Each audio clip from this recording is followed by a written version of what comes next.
Halo pemirsa Cokro TV, jumpa lagi dengan saya Ahmad Sahal. Saya kembali bersama dengan Pak Suhadi, Koordinator Tim Hukum Merah Putih. Dan kita masih lanjut bicara soal Rismon. Pak, keren, ya. Iya, ini kemarin kita sudah ngomong soal bicarain soal Rismon dan sudah tayang dan rame itu komentarnya Pak. Intinya kan Pak Suhadi menegaskan bahwa sikap Pak Jokowi yang memaafkan Rismon dan memberikan ke arahnya menuju restoratif justice itu adalah ekspresi kenegarawanan Pak Jokowi. Betul. Gitu. Nah, tapi juga banyak yang bertanya-tanya nih Pak. Lah terus nanti bagaimana dengan yang lain? Ya. Roy Suryo, Tifa gitu. Terus nanti ke pengadilan jadi nggak ini? Gitu. Jadi soal pengadilan ini menjadi pertanyaan orang karena wah ini jangan-jangan nanti malah dianggap Pak Jokowi nggak berani menunjukkan ijazah aslinya gitu. Jadi jawab. Ini implikasinya apa ini Pak? Ya.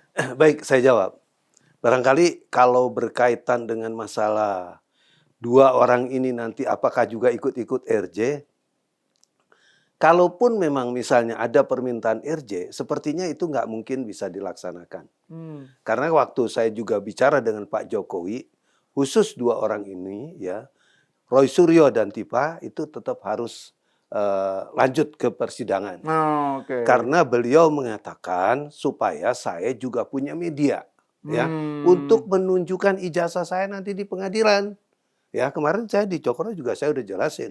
Ya, Pak Jokowi bukan hanya menunjukkan ijazah S1-nya, tapi juga SD, SMP, SMA-nya itu akan ditunjukkan oleh beliau di depan persidangan. Gitu. Artinya kalau seperti ini nggak mungkin akan ada RJ lagi setelah di klaster kedua ini ada RJ yaitu Rismon ya Sianipar berkaitan dengan permintaannya dan untuk Roy Suryo itu tidak ada dan Tifa tidak ada. Itu akan lanjut. Sehingga ini juga perlu pemahaman daripada teman-teman semua. Barangkali yang menganggap jangan-jangan ini nanti pelan-pelan satu-satu ya kan ujung-ujungnya nggak ada lagi berita tentang pengadilan. Nggak ada lagi berita tentang menunjukkan ijazah. Tidak ada lagi siapa yang menjadi terdakwa di dalam persoalan ini. Sudah terjawab ya oleh Pak Jokowi, itu tidak akan dilakukan untuk dua orang ini. Oke, gitu. Jadi Pak Jokowi tetap gaspol ke pengadilan, ke persidangan untuk Roy Suryo dan Tifa. Betul, gitu. Itu yang akan dilakukan. Kalau misalnya kayak klaster 1 kayak Rizal Fadila segala itu dibicarakan nggak Pak? Kemarin sempat dibicarakan bahwa di klaster 1 kalau memang 5-5-nya juga kan sisa 3 orang ya. Tiga orang ini mau mengajukan RJ, Pak Jokowi akan buka diri kok. Gitu loh. Karena kan prinsipnya dia bukan lagi bagaimana menghukum orang ya. Melaporkan persoalan ini bukan tujuannya untuk menghukum dia, tapi juga ingin menegakkan hukum, ya ingin memberikan suatu kepastian hukum bahwa ijazah dia adalah benar, adalah asli, bukan palsu. Itu yang mau disampaikan di dalam persoalan ini gitu. Jadi bukan lagi kepada parameter balas dendam, bukan. Ya. Nah tadi saya katakan ya. Berkaitan dengan yang 3 orang, kalau memang ini mau dilakukan, ya, karena bisik-bisik juga udah kedengeran. Kelihatannya udah ada 1 orang lagi nih yang mengajukan RJ. Saya nggak perlu sebutkan namanya. Barangkali bukan hanya 1, ada 2 orang. Berarti kalau 2 orang lagi, berarti ada 3. Jadi kalau di klaster 1 ini nanti semuanya tidak ada yang diajukan ke pengadilan, karena ada RJ, tentunya ini juga akan disikapi oleh Pak Jokowi. Dan Pak Jokowi akan menerima masalah itu. Jadi klaster 1 ini masih ada peluang ada yang melakukan pengajuan RJ. Betul. Ya. Saya dengar seperti itu udah ada 1 orang. Cuma saya nggak perlu sebut namanya. Gitu. Nggak usah Pak, nggak usah disebut. Yang klaster 2 itu yang sekarang singkatannya berubah Pak. Dulu teroris, sekarang roti. Gitu ya. Roy Suryo Tifa. Setelah Rismon pergi. Jadi keren juga ya namanya. Iya, roti namanya. Nah Pak, itu kan kalau kita lihat, ini menarik. Jadi ini penegasan, saya kira ini penegasan untuk menepis keraguan-raguan atau kecurigaan bahwa Pak Jokowi tidak maju ke persidangan gitu loh. Tapi dari pernyataan Pak Suhadi, kan beberapa hari lalu kan Pak Suhadi dan teman-teman bertemu langsung dengan Pak Jokowi kan. Dan Pak Jokowi menegaskan itu ya, bahwa gaspol tetap ke persidangan gitu ya. Karena itulah media di mana Pak Jokowi bisa forum di menunjukkan mana Pak Jokowi bisa menunjukkan semua bukti-bukti tentang ijazahnya. Iya. Gitu. Nggak hanya S1 Iya. gitu ya. Kalau ada SD, TK juga katanya mau ditunjukin. Cuma waktu itu kan nggak ada TK. Iya, iya. Dan Karena yang menarik juga pernyataan Pak Suhadi kemarin itu loh. Jadi yang tadi juga disebutkan ya bahwa Pak Jokowi itu kan melaporkan itu tujuannya bukan untuk memenjarakan orang. Pak Jokowi itu kan nggak ingin memenjarakan inilah warga negara gitu kan. Betul. Tujuannya melaporkan kan untuk supaya hal semacam ini tidak menimpa pejabat publik lain, Betul. gitu kan? Orang bisa Harapannya seperti itu. iya. Orang bisa seenaknya melakukan JFK gitu kan, disinformasi, fitnah dan kebencian, karakter assassination terhadap pejabat publik lain. Itu yang dicegah oleh Pak Jokowi dengan beliau melapor, gitu kan Pak ya? Tujuannya itu. Iya. Karena kalau begini ya, kalau seandainya misalnya dalam bentuk hanya kecurigaan menjadi laporan-laporan yang sifatnya menghujat orang, ini kan jadi rame negara ini kan. Menjadi nggak bagus, menjadi nggak elegan. Sedangkan Pak Jokowi kan visinya ke depannya itu kan bagaimana Indonesia bisa membangun, Indonesia bisa menjadi lebih baik. Semangat Pak Jokowi itu ke sana gitu. Jadi ini betul-betul ya, katakanlah ini adalah yang pertama dan yang terakhir. Semoga hal-hal yang seperti ini tidak ada lagi. Ya. Kalau memang nanti ada kekonyolan-kekonyolan lagi ya di wilayah-wilayah lain, bukan di Pak Jokowinya ya, kita harap ini jangan sampai terjadi. Karena sekarang KUHP yang baru ini luar biasa ya. Kalau ada perlakuan seperti itu ancaman hukumannya ya selain keras dan juga tegas berkaitan dengan masalah fitnah-fitnah berkaitan dengan ITE. Ya, jadi sekali lagi hati-hati, jangan sembarangan ngomong, jangan sembarangan yang sifatnya nanti memang menghujat orang untuk kepentingan-kepentingan yang sesaat. Ya itu kayaknya nggak perlu lagi ya, karena KUHP sekarang orang mengatakan KUHP yang sekarang orang ngomong kamu anjing itu sudah kena pidana gitu loh, apalagi bicara-bicara yang lain yang sifatnya itu frontal seperti ini kan, menuduh-nuduh orang dan lain sebagainya gitu. Jadi makanya ini biarlah Pak Jokowi yang memang sudah seperti ini adalah yang terakhir ya, semoga tidak ada lagi yang lain-lainnya. Tidak ada lagi pejabat publik lain yang menjadi korban penghinaan dan penistaan semacam itu. Betul. Ya, Pak. Nah, kembali ke soal Rismon ini Pak, kan kemarin Rismon ke Solo, bertemu Pak Jokowi. Terus hari ini bertemu Wapres, gitu kan? Karena kan memang Rismon itu nulis Jokowi's White Paper, dia termasuk salah satu yang terlibat dalam proyek buku Jokowi's White Paper. Terus juga Gibran Endgame, gitu. Jadi dia nyerangnya bukan hanya Jokowi, tapi nyerang Gibran juga, gitu. Nah, tapi yang menarik ini habis dari Solo bertemu Pak Jokowi, terus langsung ketemu Gibran. Ini Pak Suhadi membacanya gimana nih? Apakah barangkali juga ada masukan ya yang disampaikan? Mungkin Pak Rismon ini mengatakan, bagaimana Pak nih saya dengan Gibran? Oh, maksudnya ke Pak Jokowi? Iya, dia bertanya kepada Pak Jokowi pada pertemuan kemarin itu kan. Karena kan kalau dilihat dari mekanisme sistem untuk bertemu dengan presiden, ini kan wakil presiden, Wapres. Ini kan nggak segampang ini gitu kan. Ya, ini tiba-tiba dari Solo paginya udah berangkat lagi ke istana ke istana Wapres. Kan sesuatu yang menurut saya tentunya harus ada link dong untuk bisa ke sana gitu. Barangkali dengan ngomong begitu Pak Jokowi membuka link ya, silakan ketemu dengan Gibran. Supaya memang tujuannya adalah selesai itu bukan hanya dengan Pak Jokowi, tapi juga berkaitan dengan masalah Gibran. Karena kita tahu kan Rismon juga sempat sangat keras dan sangat kencang itu menyerang Gibran dalam berkaitan dengan masalah ijazah. Menyebarkan bukunya sampai di jalanan. Iya, betul. Jual-jual bukunya dan lain sebagainya. Dan buku itu disebarkan kemana-mana gitu kan. Tujuannya apa? Ya tujuannya kan memang mau bagaimana menjatuhkan nama baik Gibran juga. Yang memang sekarang lagi bekerja kan gitu. Dan makanya dengan keadaan yang memang sudah ada niat, ada goodwill dari dia, ya, ada will dari dia untuk bagaimana ini bisa diselesaikan, ya tentunya bukan hanya Pak Jokowinya saja, tapi juga kepada Pak Wapres dalam kaitan ini.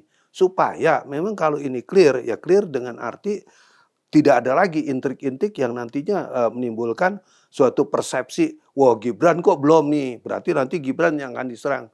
Tapi dengan dia dengan respon bertemu dengan Gibran, artinya persoalan antara Pak Jokowi dengan Gibran ini sudah selesai, sudah clear. Antara Pak Jokowi Gibran dengan terhadap Rismon Ya, gitu ya. terhadap respon. Ya, Ya. ya. Dan kelihatannya Gibran juga memaafkan gitu ya. Sepertinya dari tadinya. begitu kalau saya lihat ya, karena tadi juga begitu saya lihat videonya ya, maaf, sepertinya juga ada sedikit bingkisan yang diberikan oleh Mas Wapres ya kepada Rismon.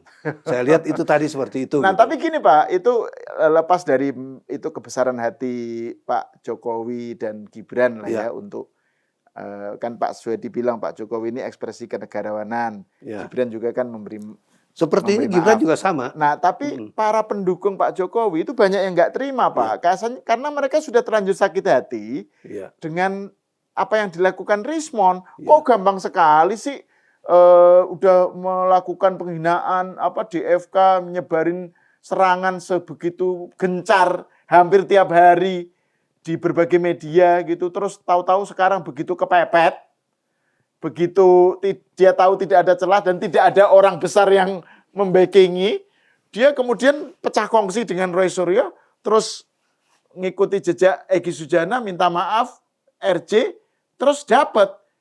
Kok segampang itu gitu? Banyak yang nggak rela gitu. Menurut Pak Suhadi gimana, Pak? Ya, saya merasakan itu gitu ya. Saya sebagai teman-teman di relawan, ya saya sebagai relawan, itu teman-teman bisa dikatakan 70% tidak suka adanya RJ ini ya. Terutama yang diarahkan kepada Rismon.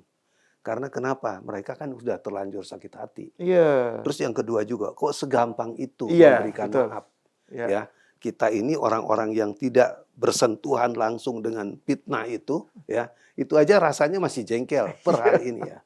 Gitu. Tapi kenapa Pak Jokowi kok begitu bisa legowo, bisa begitu menerima? Ya, ini menurut saya sikap yang luar biasa gitu ya dari seorang Pak Jokowi dan juga Mas Gibran dalam kaitan ini. Karena kenapa? Ya itu tadi, kita masih ada kedongkolan, tapi Pak Jokowi dan Mas Gibran sudah sangat membuka diri memberikan maaf kepada Rismon. Tentunya ini terbuat dari apa orang-orang ini gitu kan. Itu aja yang saya lihat gitu kan. Jadi, karena kalau kita lihat kepada manusia yang normal, ini kan susah melihat hal yang seperti ini gitu. Karena hujatannya itu kan bukannya kamu ini tolol, bego dan lain sebagainya, bukan hanya itu. Ya itu udah menyangkut harga dirinya seseorang kepala negara. Pak. Disebarluaskan. Sampai kuburan ibunya pun dicari dan lain sebagainya. Gitu kan? Itu ini kan perbuatan ini menurut saya kejam dan keji sekali gitu. Tapi oleh Pak Jokowi dipandang ya. Tapi kalau menurut Pak Suhadi pada akhirnya karena kan ini yang meskipun para relawan dan pendukung Jokowi masih nggak terima gitu ya, nggak menerima, tapi karena Pak Jokowi sudah memaafkan kan mau nggak mau ya itu kan ya harus tegak lurus dengan Pak Jokowi gitu ya Pak ya? Tidak juga, karena besok barangkali kita juga akan bicarakan menyangkut masalah ini. Karena memang teman-teman tadi juga saya habis Zoom dengan beberapa teman relawan, itu menyikapi bahwa kita harus memberikan masukan yang betul-betul real kepada masalah hukum. Jangan sampai nanti persoalan-persoalan yang dianggap ini nggak tepat ya, terus kemudian dipaksakan menimbulkan sesuatu yang nggak bagus, gitu kan? Makanya nanti kita akan mencari solusi. Sebetulnya kalau melihat parameter sebagaimana juga tulisan saya yang sudah di Tribun, tadi juga sempat dibahas karena ada beberapa orang juga yang mengatakan apa yang saya tulis di Tribun itu harusnya menjadi pegangan, gitu kan? Menjadi pegangan bahwa ini harus diwaspadain. Jangan sampai nanti Pak Jokowi terkesan ya itu melabrak aturan-aturan atau rambu-rambu hukum. Itu yang kita mauin juga. Nah, terus kemudian besok barangkali kita akan bahas, kita akan bicarakan untuk jalan keluarnya seperti apa. Terus kemudian kita berikan masukan kepada Pak Jokowi. Kalau memang ini RJ tetap mau dilakukan, tentunya harus ada mekanisme yang memang betul-betul terukur. Ya, Saya ya, sih sebetulnya sudah mempunyai gambaran. Kemarin kita bahas juga di sini kan, ya. ya, berkaitan dengan keberlakuan KUHP dan KUHP yang baru. Ini kan masa transisi. Nah, itu. Keberlakuannya kan hanya baru beberapa bulan ini, Ya. ya. Dan kita juga melihat yang namanya sistem hukum yang kita anut adalah civil law, ya, yaitu peraturan itu harus berbentuk undang-undang. Makanya juga kan kita lihat, ya, ada satu pepatah mengatakan hukum itu tidak boleh berlaku surut, ya.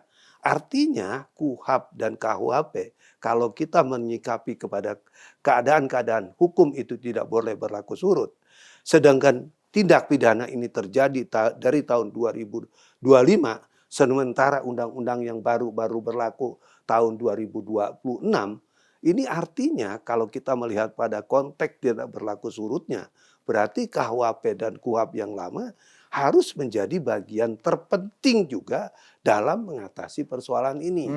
Gitu loh, ya. Ya. Nah, kenapa saya katakan seperti ini? Karena saya bilang tadi, kalau ansih kita berbicara tentang aturan hukum berkaitan dengan KUHP dan KUHP yang baru, kan di dalam tulisan saya di Tribun itu jelas sekali. Ada pasal-pasal yang kelihatannya sulit untuk dilakukan untuk RJ. Nah, ini jalan keluarnya seperti apa gitu kan. Nah, kita juga kan melihat ajas-ajas hukum pidana itu apa sih untuk kepentingan terdakwa atau kepada orang yang menjadi tersangka itu, ya. Kepentingannya memang itu selalu diprioritaskan untuk kepada tersangka atau terdakwa itu. Hukum pidana itu diatur sedemikian rupa. Jadi kalau ada dua kepentingan nih, ada peraturan ini ada peraturan A dan ada peraturan B. Mana nih peraturan yang lebih menguntungkan kepada terdakwa? Atau B? Itu dimungkinkan diambil yang menguntungkan misalnya B. Boleh diambil yang peraturan yang menguntungkan si B ini. Itu semangat hukum pidana seperti itu, ya. Jadi hukum itu bukan berarti berpihak kepada kepentingan kepada orang yang disangkakan sebagai tersangka atau terdakwa, bukan. Tetapi ya, kan orang udah dipersalahkan aja udah nggak enak gitu ya rasanya. Makanya hukum memberikan ruang, ya, memberikan kesempatan dalam kaitan menyangkut masalah tadi, ya, apa yang menguntungkan bagi terdakwa atau tersangka itu yang akan diberlakukan dalam hukum. Nah, kalau kita melihat pada parameter kerja KUHP dan KUHP seperti itu, berarti ya, apa sih kalau kita melihat RJ yang sekarang dengan undang-undang KUHP yang baru dan KUHP yang lama, ini tentunya kan juga harus menjadi mata rantai kerja yang harus dipikirkan gitu kan. Makanya saya juga nggak mau nih ya semangat Pak Jokowi untuk RJ dan kemudian RJ itu bisa dilakukan. Terus ada hal-hal yang ditabrak, kita nggak mau itu terjadi. Kita mau nanti ya ke depan, ini bukan sekarang kan yang menjadi persoalan. Kedepannya itu tidak menimbulkan gesekan dan juga multitafsir yang nantinya itu bisa disalahgunakan oleh orang lain. Kan yang kita khawatirkan bukan dari Pak Jokowi, bukan dari relawannya Pak Jokowi, tapi dari pihak lain. Yang kita pikirkan tuh itu gitu kan. Seperti dulu saya berkali-kali mengatakan bahwa revisi undang-undang KPK itu di kemudian hari akan menimbulkan masalah. Tapi siapa yang mendukung pada waktu itu? Sekarang aja udah jadi kayak pahlawan itu kan. Orang-orang yang merasa, saya juga nggak tahu itu ada di mana pada waktu itu. Ya kan, nggak pernah cuap-cuap dan lain sebagainya. Saya katakan, revisi undang-undang KPK itu adalah persoalan yang membahayakan di kemudian hari. Bukan pada saat Pak Jokowinya berkuasa. Makanya dari tulisan-tulisan itu barangkali Pak Jokowi kan nggak ikut menentanganin pengesahan daripada undang-undang tersebut. Walaupun undang-undang itu kalaupun misalnya nggak ditandatanganin atau nggak disetujui oleh pemerintah, Presiden dalam hal kaitan ini 30 hari kan berlaku sebagai undang-undang. Tapi gitu kan setidaknya tapi itu kan ada langkah yang dilakukan oleh Pak Jokowi. Menunjukkan sikap Pak Jokowi bahwa Pak Jokowi nggak setuju dengan revisi itu. Betul. Gitu, Pak, ya, ada beberapa revisi yang nggak disetujui gitu kan. Ya. Gitu. Ini juga yang kita maksudkan seperti itu. Jadi ini Pak Soehadi intinya adalah bahwa Pak Jokowi memberikan maaf kepada Rismon dan nanti RJ terrealisir itu gimana supaya itu tetap ada payung hukumnya, Betul. gitu Pak ya. Misalnya yang Pak Suhadi kemarin katakan bahwa ini periode transisi, Ya. gitu misalnya kan, dan kemudian hukum KUHP lama masih harus dilihat sebagai sesuatu yang masih menjadi pegangan, gitu kan Betul. Pak ya, karena Ya. masih transisi gitu. Ya. Tapi intinya pokoknya harus ada payung hukum, gitu Betul. Pak ya. Ya. Jadi itu. Nah, terus soal ini Pak, soal Roy Suryo dan Tifa ini. Kan ini tiba-tiba Khozinuddin muncul lagi nih Pak. Ya. Khozinuddin dengan gayanya, wah pokoknya dia menganggap Rismon ini pengkhianat gitu lah kira-kira. Nah, Roy Suryo itu kemarin kayaknya dia kaget gitu loh. Kok Rismon tiba-tiba berubah, katanya baru sehari, 2 atau 3 hari sebelumnya nggak seperti itu gitu. Kayaknya mendadak banget. Dan dia Rismon pasti nggak ngajak ngomong si Roy Suryo dan Tifa gitu. Tahu-tahu dia jalan sendiri gitu. Nah, ini menurut Pak Suhadi ini menggambarkan apa ini? Tentang ini kan lawan-lawannya Pak Jokowi dibikin kosak kasik lah gitu. Mosak masik istilahnya Pak ya. Kocar Kalau main kacir. catur ini udah mau style itu. Iya, ini kocar kacir kan Iya. gitu. Manuver Pak Jokowi yang langkah catur Pak Jokowi ini membuat mereka kocar kacir sendiri. Nah, ini gimana Pak Suhadi melihat soal Roy Suryo responnya tadi itu? Ya. Dan bagaimana melihat ini dari sudut pandang strateginya Pak Jokowi gitu? Ya. Oke. Kalau saya lihat bahwa apa yang dilakukan oleh Roy Suryo dengan adanya RJ yang dilakukan oleh Rismon kepada Pak Jokowi dan kemudian dia terkejut dalam kaitan ini, saya sangat maklum ya, karena ini kan kalau bisa dikatakan satu nakoda, ini kan di nakoda yang sama ini, di klaster yang sama. Namanya kalau di Polda itu klaster 2. Klaster 2 ya kan? iya. Terus kemudian hilang nih satu-satu, ya kan? Ya. Di klaster 1 udah ada yang hilang 2, mungkin lagi sebentar lagi ada 1 lagi 3. Barangkali nanti juga akan menyusul sampai 5. Berarti kalau dilihat begini ya, ini tinggal 2 orang. Gitu kan? Nah, kalau tinggal 2 orang Si Roti ini gimana? tadi itu, Roti ya? Roti namanya ya. Iya. Roy Suryo dan Tifa. Betul. Nah, kalau ini tinggal 2 ya di dalam hukum, ini berat sekali. Kan orang-orang ini ya yang tadinya sudah dapat RJ, kan kemudian nggak lenggang kangkung begitu aja. Dalam hukum pidana, dia akan menjadi saksi nantinya. Gitu loh. Ya kan? Saksinya apa? Ya saksi menerangkan kenapa kamu dapat RJ. Apa alasan kamu minta RJ dan lain sebagainya. Itu kan pasti seperti itu. Kalau Rismon ya, kenapa dia meminta RJ? Tadi kan jelas alasannya nih. Kalau kita bicara dari media, ya. Dia udah lihat ijazahnya Pak Jokowi itu benar, ya. Ada embosnya, ya. Terus kemudian itu asli ijazahnya, benar dikeluarkan oleh UGM. Itu nanti itu akan diterangkan juga kepada pengadilan, gitu kan? Makanya nanti yang namanya Rismon ini bisa disebut dengan saksi mahkota, ya, berkaitan dengan seluruh kasus-kasus yang ada, yang nantinya akan ada di dalam persidangan. Dan pastinya akan memberatkan si Roy Suryo dan Tifa. Jelas, gitu. jelas dong, ini gitu kan? Iya. Karena saya yakin kok nanti pun ya dengan keadaan-keadaan yang seperti ini, kalaupun sebetulnya ya Rismon ini tidak ada RJ, tetap ada di klaster 2, ya, ini tetap berat. Makanya kan Rismon melihat pada parameter rasionalitas dia sebagai seorang pemikir, sebagai seorang akademisi katanya kan, ya. Peneliti lah. Peneliti lah katanya, walaupun saya nggak setuju gitu ya, saya nggak setuju. Itu kan dalih aja menurut saya kan. Kalau saya lihatnya kan begini, ya, dia udah hitung nih, ya kalau dari main catur, ya kan, nggak ada. Percaturan ini dia bisa menangkan tuh nggak ada gitu kan. Jalan kuda habis dimakan Pak Jokowi. Jalan menterinya digulung sama Pak Jokowi. Jalan rajanya dimakan sama Pak Jokowi. Habis itu semua permainan. Berarti dia tinggal nunggu apa? Ya kan? Baju oranye dan masuk hotel Prodeo. Kan itu dong yang digambarkan sama dia. Ya, karena seperti yang saya katakan tadi, papan catur yang sedang dia mainkan, yang sedang dia gelar, itu nggak menguntungkan buat dia. Kalau nggak menguntungkan mau buat apa? Cuman orang gila aja kalau mau diterus-terusan ini gitu menurut saya kan. Gitu. Kalau menurut saya kan sebetulnya ya kalau kita lihat lagi, tadi saya katakan ya, ini masa transisi dalam keberlakuan undang-undang ya. Sudah Roy Suryo mengakui kesalahannya aja, nggak usah teriak-teriak lagi, ya kan? karena mengakui kesalahan, ya menerima suatu pernyataan bahwa dia bersalah, itu kan mengurangi masa hukuman dalam KUHP yang baru. Oke. Iya dong. Ya, Kenapa nggak itu dilakukan gitu kan? Ya, kalau saya lihatnya seperti itu, walaupun ya ini tidak akan dilakukan RJ, karena tadi saya udah katakan Pak Jokowi di depan saya dan di depan teman-teman, ya beberapa hari yang lalu itu sudah dinyatakan, ya. Roy Suryo dan Tifa akan dilanjutkan ke persidangan karena itu adalah media Pak Jokowi untuk menunjukkan ijazah kepada publik, kepada masyarakat, kepada halayak yang selama ini meragukan ijazahnya Pak Jokowi. Terus kemudian juga Pak Jokowi secara tegas-tegas juga dia ngomong, saya bukan hanya menunjukkan S1 saya, tapi juga ijazah SD, ijazah SMP, ijazah SMA, saya tunjukkan di depan pengadilan. Ya kan? Cuma nggak ada TK waktu itu ya.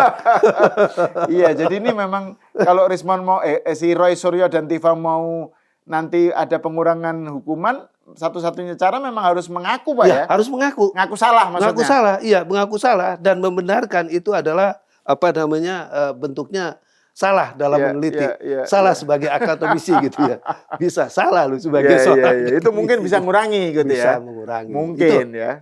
Enggak, memang aturan hukumnya seperti itu. Gitu. Oke. Jadi kalau ngaku bersalah itu, ya kan, itu ada pengurangan. Oke. Makanya juga dikatakan. Jadi Rismon ini memang mungkin ya dia lihat kapal mau tenggelam, mau karam ya. Ngapain gue ikut tenggelam gitu ya? Iya, daripada dia dimakan buaya. Oke, terima kasih Pak Suyadi atas obrolannya. Jadi saya kira ini jelas ya bahwa Pak Jokowi bukannya dengan memberikan RJ kepada Rismon, bukannya itu dalam rangka kemudian nggak mau maju sidang. Justru Pak Jokowi pengennya persidangan itu digelar supaya itulah momen di mana beliau menunjukkan semua ijazahnya, SD, SMP, SMA dan UGM gitu ya, S1 gitu. Barangkali sebelum saya masuk lagi, ada satu yang saya lihat, karena dia bilang kan dia tidak bermaksud memenjarakan orang. Oh, Pak Jokowi. Ya, artinya kalau dilihat gambaran seperti ini, ya kan, Pak Jokowi juga nggak memaksakan diri tuh nanti hukumannya harus begini, gitu kan. Yang penting vonis itu menyatakan ijazahnya Pak Jokowi yang sudah diperlihatkan di pengadilan itu nanti dan disaksikan oleh orang banyak bahwa itu adalah benar. Itu yang diinginkan. Vonis yang diinginkan oleh Pak Jokowi. Bukan masa hukuman kepada Roy Suryo dan Tifa. Karena dengan adanya penegasan itu di depan mahkamah hakim, di depan sidang hakim di pengadilan, itu artinya udah orang nggak bisa lagi untuk mengutak-atik lagi. Betul. Gitu, Pak, ya. Karena itu vonis kan? Vonis kan nggak bisa diganggu-gugat. Betul. Karena vonis itu irah-irahnya demi keadilan berdasarkan ketuhanan yang Maha Esa. Ya, artinya membawa nama Tuhan di situ. Siapa lagi yang berani ngutak-ngutik? Kalau kita orang beragama. Kan, gitu. Betul. Oke, terima kasih Pak Suyadi atas obrolannya, atas pencerahannya dan klarifikasinya. Saya kira ini kita akan ketemu lagi lah, ngobrol dengan Pak Suyadi lagi karena pasti isunya masih panjang. Kalau sudah masuk ke persidangan nanti Pak, si roti itu, roti. Pemirsa sampai di sini dulu, kita berjumpa lagi di episode selanjutnya.